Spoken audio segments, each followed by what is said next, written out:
Bismillahirrahmanirrahim. Assalamualaikum warahmatullahi wabarakatuh dan salam sejahtera semua. So bertemu kita kembali dalam siri yang kedua, copywriting part 2 lah. So pada hari ini saya akan ajar kamu bagaimana untuk menulis ayat-ayat. Masih ingat lagi masa part 1 saya dah beritahu kepada anda copywriting ni merupakan satu teknik penulisan ayat-ayat power, ayat-ayat yang mana awak boleh approach, boleh memujuk pelanggan awak untuk membeli produk awak. So itu dinamakan sebagai copywriting. Dan copywriting ni masih ingat lagi, kita bahagikan kepada dua teknik, iaitu yang pertamanya adalah soft sell dan yang keduanya adalah hard sell. So nak tahu apa dia soft sell dan juga hard sell, so boleh tengoklah ataupun boleh rujuk kepada video saya yang pertama hari itulah. Alright. So copywriting So hari ini saya lebih kepada nak ajar awak bagaimana untuk kita menulis ayat-ayat copywriting ini, disebabkan tujuan utama adalah untuk memujuk pelanggan kita supaya tertarik untuk membeli produk kita. Saya dah beritahu awak pada video yang pertama, ini disebabkan oleh kita menjalankan perniagaan secara online. So, melalui tulisan sajalah yang dapat menyentuh emosi ataupun hati pelanggan kita, yang mana akhirnya mereka akan membeli ataupun menggunakan servis yang kita tawarkan. So, secara asasnya, sebenarnya copywriting ni kelas, dia sebenarnya terpulang kepada awak. Sebenarnya banyak teknik-teknik di luar sana yang diajar oleh sifu-sifu tertentu. Banyaklah sebenarnya teknik-teknik untuk menulis copywriting ni. Tetapi apa yang saya nampak sekarang ni, kalau kita terlalu mengikut kepada skema ataupun template copywriting itu sendiri, akhirnya mungkin sampai satu tahap pelanggan dah mula jemu dengan teknik-teknik copywriting yang bermacam-macam tu lah. Dan akhirnya para pelanggan akan menggunakan penulisan gaya bebas. So asalkan dia boleh touching emosi para pelanggan, itu pun dah cukup memadai. Tetapi walau macam mana pun saya akan ajar kamu jugalah. Selepas ni terpulanglah kepada awak sama ada nak ikut ataupun tidak. Ada setengah orang saya tengok copywriting dia tak adalah proper mana pun, tetapi sales dia meletup-letup. Kan? Dia guna teknik-teknik yang biasa-biasa sahaja. Tak adalah terlalu follow sangat kepada rules yang kita ajar ni, tetapi perniagaan dia ataupun bisnes dia menjadi. Sebab tu saya kata ikut kesesuaian, ikut keselesaan, dan kita kena tengok juga produk ataupun you punya target market awak. Siapa yang awak nak tujukan produk awak kepada mereka-mereka di luar sana. Alright, so ini cuma teknik sahaja. Kiranya macam disclaimer lah. Ini semua teknik saja. Kalau tak menjadi, tak ada masalah. Sekurang-kurangnya kita apply kepada ilmu-ilmu yang ada di luar sana. Alright. So copywriting. So secara asasnya kelas, so ini adalah apa yang kita panggil sebagai copywriting structure lah. Alright. So dalam copywriting structure kita ada apa yang kita panggil sebagai headline.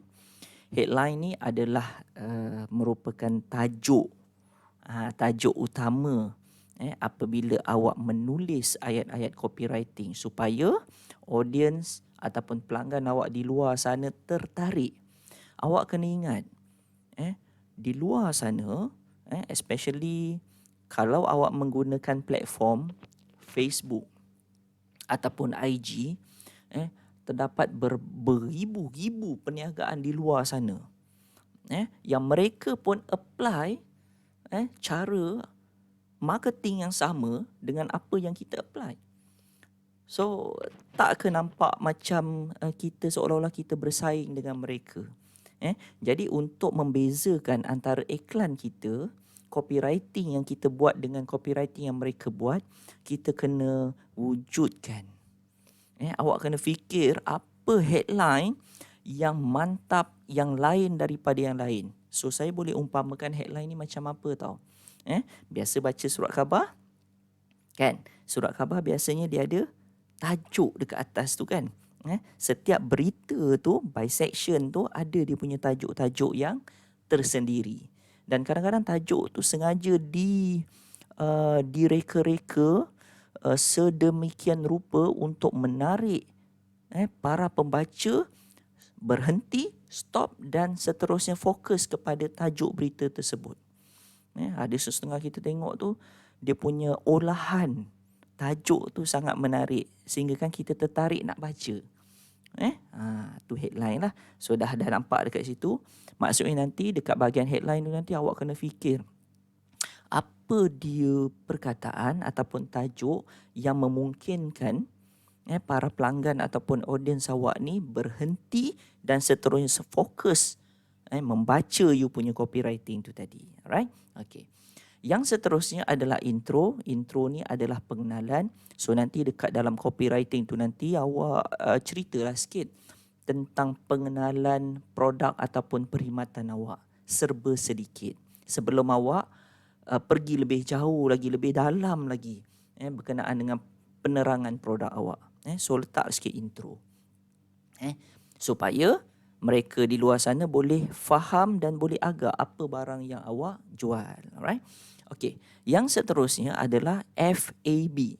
So apa dia FAB ni? Alright, kita tengok So FAB ni adalah stand for, F tu adalah features lah.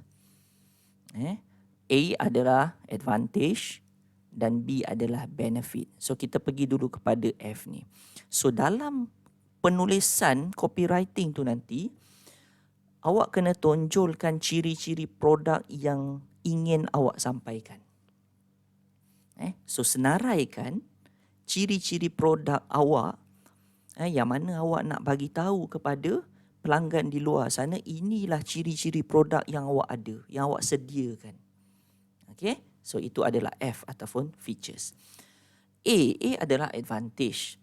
So tonjolkan juga kelebihan, keistimewaan dan juga keunikan produk serta perkhidmatan yang awak tawarkan.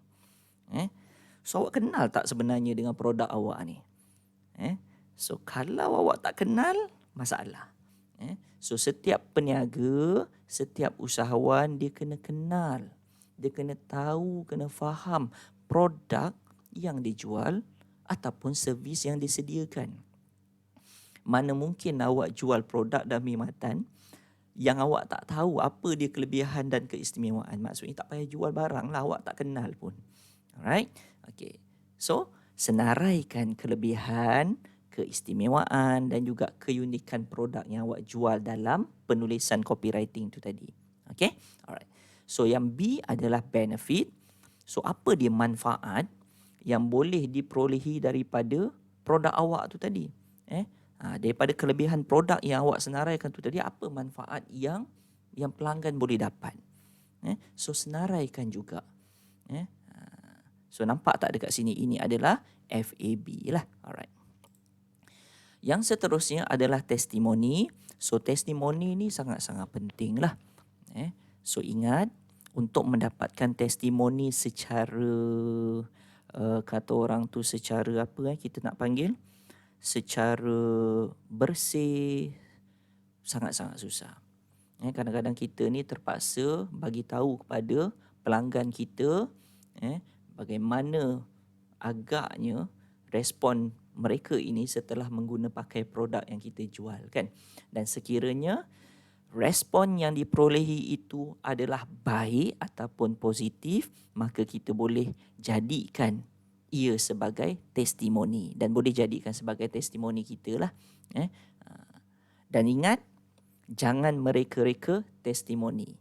Ada dekat luar sana ramai yang mereka-reka testimoni nak nampakkan yang produk dia ni berkesan, baik, maka dia pun menggunakan cara yang tidak baik lah, iaitu mereka-reka testimoni. So jangan saya nak Awak semua jangan mereka-reka testimoni. Cuba dapatkan testimoni secara organik. Secara organik ni maksudnya tanpa dipaksa-paksa. Dengan sukarelanya pelanggan kita ni dia puas hati mengguna pakai produk kita. So secara tak langsung kita tak minta pun. Dia pun bagi tahu kita produk kita ni bagus, baru pakai seminggu dah nampak dah dia punya perubahan dia. Dan tak salah sebenarnya kalau kita nak minta testimoni daripada pelanggan kita. Alright. Dan yang terakhir adalah CTA. So CTA ni adalah stand for call to action. So kita nak bawa pelanggan kita ni di akhir copywriting yang kita dah buat tu tadi, akhirnya tu ke mana kita nak bawa pelanggan kita ataupun audience kita. Adakah dengan meminta mereka menelefon kita, maksudnya kita senaraikan dekat situ, our phone number, jangan lupa hubungi nombor yang tertera di bawah sekarang sebelum terlambat. Awak pun nyatakan ataupun senarai tulis kat situ nombor phone awak. So, minta bagi arahan yang jelas kepada audience. Dia selepas dia baca copywriting awak tu, apa yang patut dia buat seterusnya.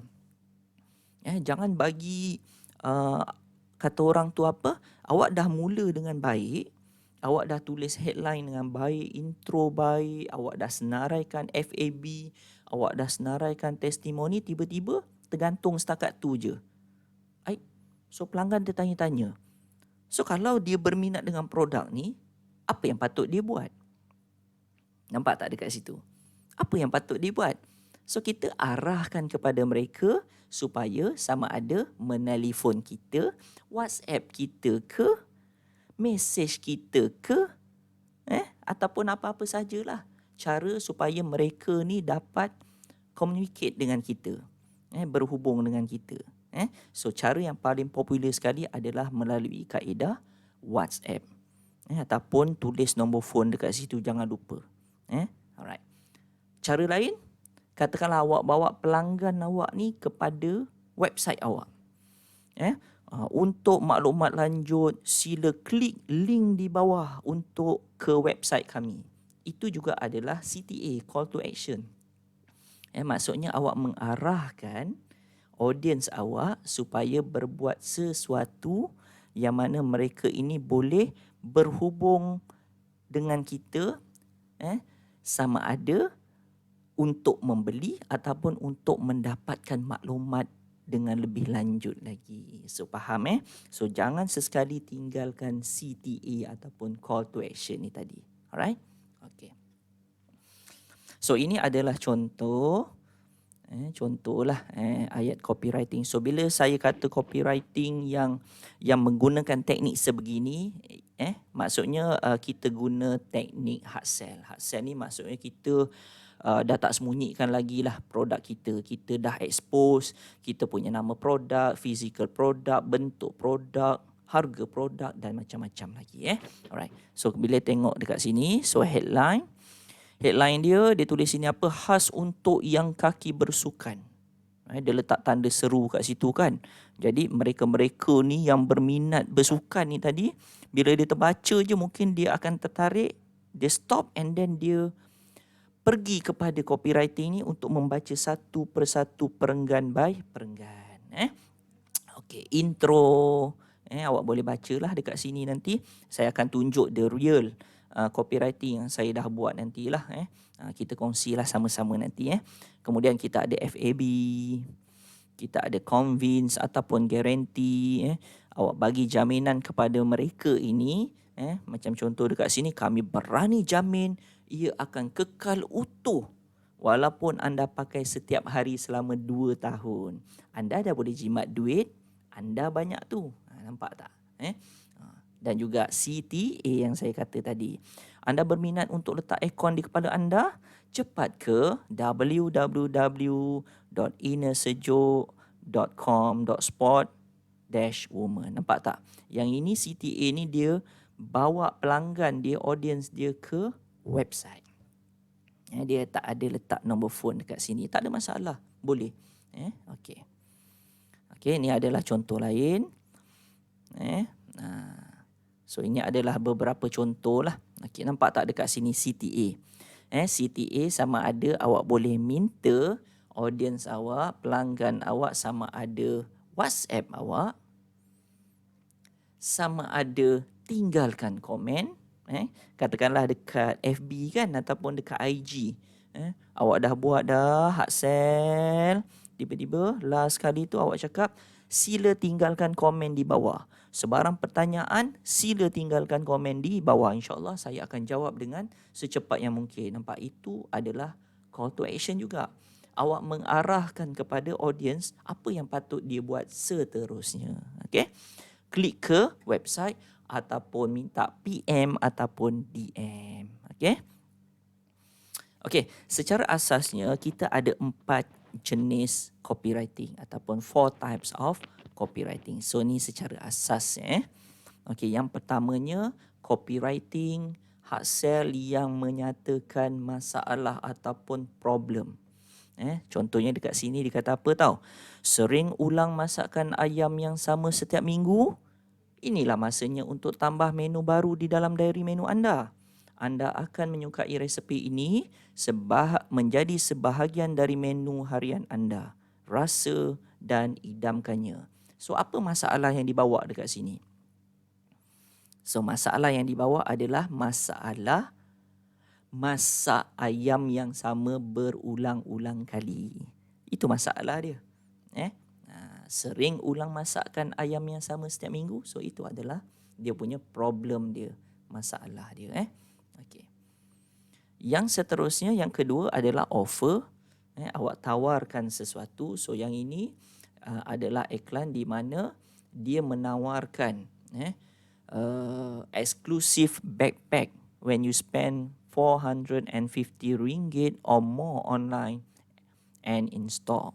Maksudnya dia tawarkan bag ni lah untuk menjadikan awak punya barang-barang makeup tu lebih terjaga dan sebagainya. Okey.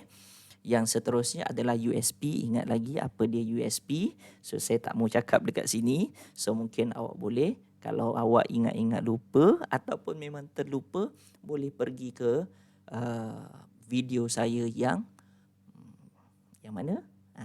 Cari sendiri Okey. So USP, unique selling proposition ataupun unique selling point, awak menyatakan apa dia keunikan, keistimewaan, kelainan kepada produk awak. So dalam kes ni, iklan ni dia menonjolkan, dia menyatakan keistimewaan dan kelainan yang ada pada sikat berus revolutioner. Menjadikan rambut anda kelihatan licin dan lembut dalam masa beberapa minit. Alright. Dan yang terakhir dan yang paling popular sekali yang awak boleh gunakan, dia paling popular. Dan sebenarnya dia paling dia agak susah lah.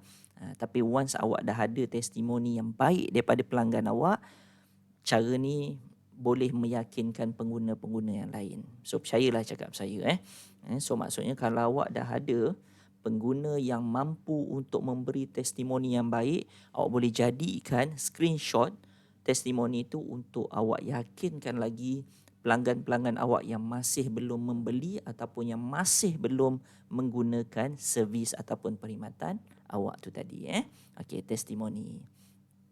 Okey, bolehlah letak testimoni dekat sini. Okey, dan yang lain-lain jugalah. So ini adalah contoh. Alright. So kita tengok kepada page saya sendirilah. So saya akan senaraikan page saya sendiri. Kita boleh tengoklah, saya kongsilah dengan awak. So saya ada 3 page. Yang mana yang pertama ni adalah homestay yang saya jalankan beberapa tahun yang lepas lah. Yang kedua, page yang kedua adalah garaj buku, yang mana page ni saya menjual buku-buku baru dan juga terpakai. Dan yang ketiga adalah page Amira's Frozen Food, yang mana saya menjual produk-produk sejuk beku lah, dan juga produk-produk nasi Arab dan sebagainya. So sebab tu saya kata dengan awak sebenarnya untuk copywriting ni dia awak boleh ikut kepada teknik-teknik yang tertentu yang diajar oleh sifu-sifu yang tertentu. Tapi kita kena ingat, pelanggan ni dia lama kelamaan dia akan bosan. Dia mengharapkan sesuatu kelainan kepada awak supaya awak dapat tarik perhatian dia, pujuk dia untuk membeli produk awak. Jadi pada saya, sebagai langkah selamatnya, tak kisah, awak ikut ajalah setakat yang awak mampu, dan seterusnya selebihnya awak buat sahajalah ikut keselesaan awak. As long dekat situ kita boleh katakan dia sebagai copywriting, boleh adalah elemen-elemen yang saya sebut tadi. Itu pun dah memadai. Okey. So nampak tak dekat sini, kalau awak tengok untuk perniagaan homestay saya, saya lebih banyak menggunakan teknik testimoni lah. Ataupun apa yang berlaku di sebalik perniagaan saya. Sebagai contoh, katakanlah setiap kali pelanggan-pelanggan saya nak pulang kunci ataupun nak check out, saya akan ambil gambar. Nampak tak? Saya akan ambil gambar and then saya bagi tahulah kepada pelanggan-pelanggan saya siapa mereka ini, dia menginap di homestay saya ni untuk berapa lama, untuk tempoh-tempoh yang tertentu dan sebagainya lah. Okey, dan sedikit kata-kata penghargaan, dan jangan lupa juga saya masukkan sini hashtag. Alright. Nampak tak? Lepas tu saya juga senaraikan tempat-tempat yang menarik. Blue Lagoon Beach at Pantai Tanjung Biru, antara deretan pantai tercantik di Port Dickson. Nampak tak? Saya nak beritahu kepada audiens dekat luar sana, yes, memang saya buat bisnes homestay, tetapi apa keistimewaan yang ada, apa dia tempat-tempat menarik yang ada di sekitar Port Dickson supaya pelanggan saya ni tadi, bila dia buat tempahan, dia tahu dekat mana dia nak tuju. Ataupun dia belum buat tempahan lagi tapi dia dah dapat idea dah. Oh, dekat PD ada pantai yang dipanggil sebagai pantai Blue Lagoon Beach dekat Tanjung Biru. So boleh ni, menarik ni. Baru dia tempah homestay. Nampak tak dekat situ? Lepas tu saya kaitkan juga berita berkenaan dengan yang berkaitan dengan homestay saya lah. Homestay Sasaran Samun. Ya Allah, peliharalah kami dari perkara-perkara sebegini. Kata-kata aluan, kemudian screenshot daripada para pelanggan saya. Okey, nampak tak? Kalender supaya pelanggan saya dapat membuat tempahan, tahu sama ada pada tarikh tersebut available ataupun tidak. Kemudian saya buatlah sikit ayat-ayat. Check-in homestay. Nikmati percutian di Port Dickson, murah dan selesa. Ramai yang ingin bercuti di PD tapi bajet amat-amat ciput. Dahlah terpaksa bayar sewa hotel yang mahal. Dapat pula bilik yang sempit, sesak sampai berlaga punggung. Nak ke berkongsi bilik dengan anak-anak sehingga mengganggu privasi anda? Hihihihi. Saya yakin anda ke PD untuk mandi laut, menikmati keindahan pantainya yang putih, bersih dan gebu, bukannya nak sangat mandi swimming pool pun. Saya juga yakin anda ke PD untuk menikmati makanan eksotik tempatan, masak lemak cili padi, ayam pedas, ayam panggang cowboy dan coconut shake terbaik. Lupakan swimming pool, TV LCD, makanan hotel yang kurang eksotik serta parking yang jauh dan kurang selamat. Check-in homestay ada penyelesaiannya. Call, WhatsApp, bla bla bla bla. Kemudian saya minta audiens saya pergi ke Facebook dan juga saya juga ada website. Nampak tak dekat sini? Okey, nampak tak dekat sini? Untuk menulis ayat-ayat copywriting ni ataupun ayat-ayat hard sell ni tadi, awak tidak perlu terlalu formal. Gunakan ayat-ayat yang santai supaya pelanggan awak tidak boring untuk membaca hard sell awak lah. Okay. Alright. So sebab tu kalau awak tengok tadi cara saya baca copywriting, so besok ni bila awak nak buat ayat-ayat hard sell ataupun soft sell, awak kena berintonasi dan juga bersimulasi. Macam yang saya tadilah. Seolah-olahnya macam kita ni berdepan dengan pelanggan kita, kita bersembang dengan pelanggan kita. Okey, so saya letak juga gambar-gambar di dalam homestay saya. Kemudian saya letaklah infografik, perbezaan antara hotel versus homestay, apa kelebihan bagi setiap sama ada mereka ni lebih selesa memilih homestay ataupun hotel ni tadi. Okay. Alright. Kemudian untuk garaj buku pula, ini adalah perniagaan saya yang mana saya menjual buku-buku terpakai dan juga baru. Okay. So ini pun saya ada juga letak ayat-ayat hard sell kat sini lah. Stop. Saya letak hashtag sebab apa? Saya nak boldkan tulisan ni. Ayat ataupun perkataan ni. Perhatian kepada akak-akak pemilik periuk bertekanan nokza. Nak tak kalau saya tunjukkan kepada akak-akak semua? Saya senaraikanlah dekat sini. Nanti awak boleh baca sendiri. Awak boleh baca kat sini. Bagaimana nak memaksimumkan penggunaan periuk nokza kat dapur tu? Daripada duk rosak sebab tak pakai, lebih baik kita rosakkan periuk tu sebab selalu pakai. So bla bla bla bla. Mempersembahkan buku 77 resepi istimewa pressure cooker oleh Chef Heliza. So saya nyatakanlah. Kemudian saya senaraikan isi kandungan supaya pelanggan saya nampak berbaloi ataupun tidak, mereka membayar harga untuk satu buku tu dengan apa yang mereka dapat. Nampak? Banyaknya resepi. Takut pula akak nak tanya harga buku ni. Jangan risau kak. Kami bagi harga terbaik untuk akak-akak semua. Bukan 50, bukan juga 40. Mustahil kami nak letak pada harga 30. So agak-agaknya berapa ya? Akak-akak boleh dapatkan buku 77 resepi istimewa ni pada harga hanya RM22 sahaja. Tidak termasuk kos penghantaran. Kenapa? Tak percaya ke? Kan saya dah kata harganya sangat-sangat berbaloi dengan apa yang akak akan dapat. So jangan tunggu lagi. WhatsApp saya sekarang. CTA, call to action. Kemudian saya tambah dekat sini, jaminan kami. Penghantaran akan dibuat setiap hari bekerja. Buku akan dibalut kemas dengan bubble wrap. Buku yang rosak akan diganti dengan yang baru. Nampak tak dekat sini? Saya nak yakinkan pelanggan saya bahawa mereka tepatlah mereka membeli buku dengan saya. So nanti awak boleh tengok dekat sini. Banyaklah dekat sini. Dan satu lagi adalah Amira's Frozen Food PD. Ini adalah perniagaan saya menjual pada asalnya aiskrim goreng dululah, frozen food. Kemudian saya jual nasi Arab.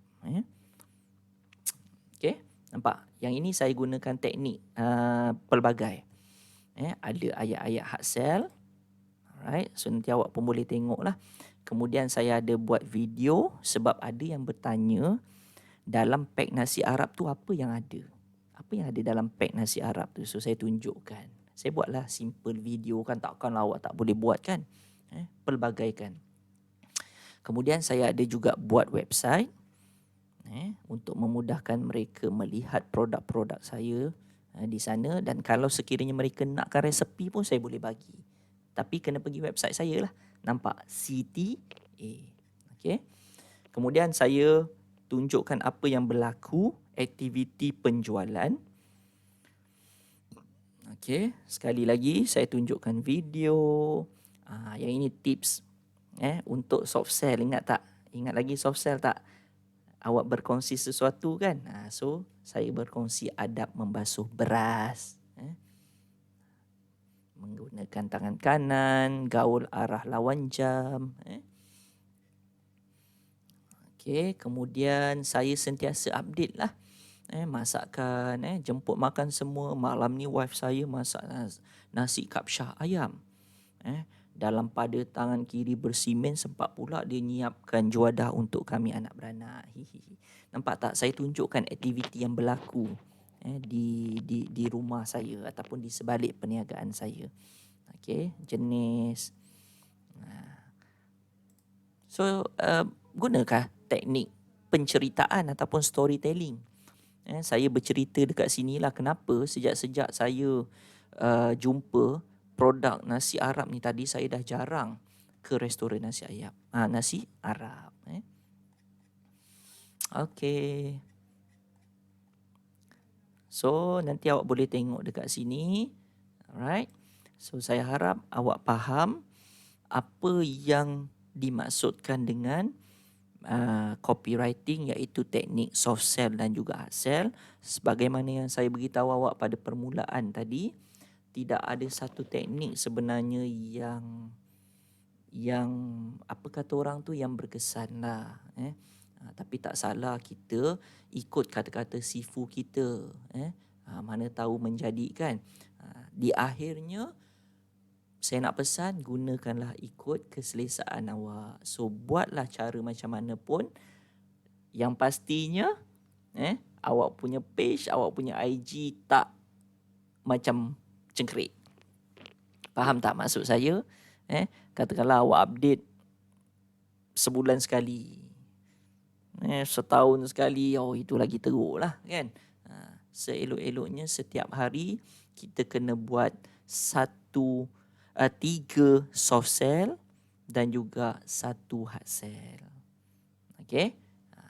Nanti saya akan beritahulah bila masa kita nak buat tu nanti dalam video yang lain. So, kalau tak ada apa-apa, saya rasa sampai di sini sahaja kita punya kuliah pada hari ini. Dan kalau ada apa-apa persoalan, tolong tanya di bawah, di ruangan, komen di bawah, insyaAllah saya akan jawab. So, akhir kata, Assalamualaikum warahmatullahi wabarakatuh dan salam sejahtera. Bye-bye.